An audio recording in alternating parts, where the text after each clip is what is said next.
Hello, I am Chase Goza, editor at TCC Connection, and today I will be discussing the state of people's mental health in the modern day with Madison Green, a counselor at Grand Lake Mental Health in Cleveland, Oklahoma.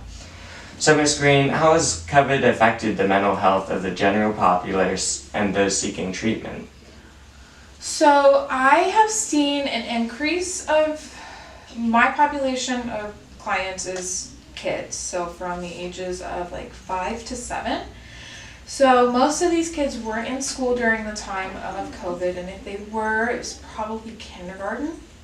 So those are my, I want to say, second or third graders that are moving on. So I've seen an increase of some negative behaviors from the littler kids, maybe not having that proper social interaction from the very beginning of, because they were quarantine babies. They weren't able to go anywhere, see anything, have that person-to-person interaction that most babies get. Okay, that's excellent. So why did you become a counselor? My dad was diagnosed with PTSD when I was really young. He was in the Army, so my goal was is to help veterans and their family that have PTSD.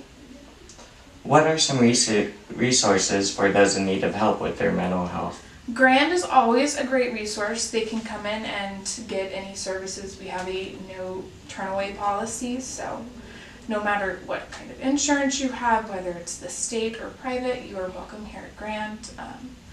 There is COPES if you're living in Tulsa. And then there's also the phone number 988 to call if you are struggling.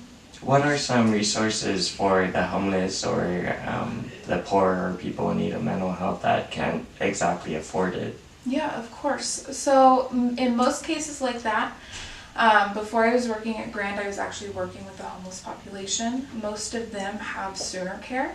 Sooner Care is accepted here at Grand. There are multiple other locations in the Tulsa area that have resources available for them. Are they off the top of my head? I don't have those. Okay. How can seeking treatment save lives? Seeking treatment can save lives because if you are going to the doctor to treat a broken arm, what if you've experienced trauma and you're not getting help for that? It can show up in multiple ways through your health, cancer, addiction. Most people can have migraines, anxiety, and can make things worse. What are some ways we as people can take care of our own mental health outside of counseling and therapy? Taking care of yourself, making sure that you're drinking enough water. This is going to sound super cliche, but getting that 30 minutes of exercise a day is incredibly beneficial to your mental health. There's some chemistry that goes on in your brain that exercise actually helps. What is your advice for college students or anyone who is having a hard time coping with mental illness? College is hard. I know when I was a freshman in college, I was 4 hours away from my parents. So I wasn't talking to them as much as I wanted to. It was really hard. I felt alone. So I can understand what that would be like. On most college campuses, there is a counseling center that they can go and ask for help, or reaching out to an instructor that they trust. Okay. How has social media impacted the mental health of the youth? For example, Florida has recently passed a bill that bans those under the age of 16 from creating social media accounts. Wow, I was not aware of that, the Florida passing law. That's incredible. There are multiple things that I personally don't approve of on the internet. I have kiddos watching horror films on YouTube that is actually making regression in their treatment. Wow. It's been a battle.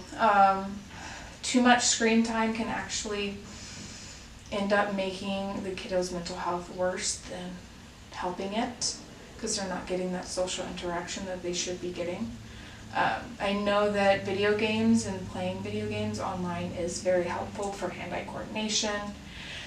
And as a coping mechanism, that's a lot of my kids' favorite coping mechanisms. They love Fortnite and Among Us. Oh my goodness, I can't stop hearing about Among Us. Okay. I believe that concludes Miss Green's segment on mental health filmed at Grand Lake Health Center in Cleveland, Oklahoma. So thank you for watching.